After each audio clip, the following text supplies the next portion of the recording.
Now we continue to dig into the Bexar County District Attorney's relationship with a group that's known as the Wren Collective. Text messages obtained by KSAT show years of communication between DA Joe Gonzales, his first assistant, and the founder of that criminal justice reform group. Now, some of those texts focus on policy within the DA's office.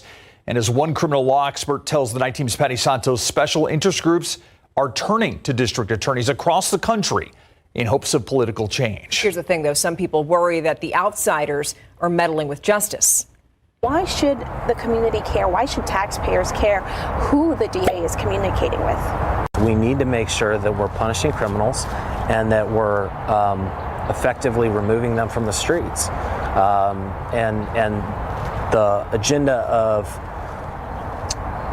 transforming or reimagining criminal justice is not what citizens in Bexar County want. Bexar County Commissioner Grant Moody thinks the job of the elected Bexar County District Attorney is to enforce the laws, not to politicize or make social reform changes. He wonders how much influence the Wren Collective, an Austin-based group with ties to a California nonprofit, has on the outcome of justice for local families. I'm uncomfortable with the idea that the DA and his deputies are engaging with, an outside political group on these confidential cases. And it begs the question, too, is an outside political group influencing prosecuting decisions here in Bexar County?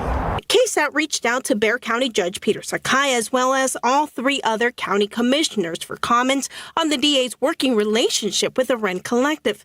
They were not made available. It doesn't strike me as unusual that any political leader, and you have to remember, DAs it's an elected office, they're political leaders, that they're consulting with others. That Texas A&M criminal law professor Cynthia Alcon says political groups and nonprofits are very engaged in what's going on in the criminal legal system on all sides of the spectrum. District attorney offices are no exception. In more recent years, DAs in a whole lot of communities have recognized that they do have broad discretionary power. There's almost no check on the power that DAs have in terms of deciding what cases to file and how to file them. And Alcon says, well, it's not unusual for the DAs to seek outside feedback. She does believe outside groups should not be writing their policies. Meanwhile, Commissioner Moody says the DA is scheduled to speak at a commissioner's court in a few weeks. He says he has a few questions for Joe Gonzales. Steve, Stephania.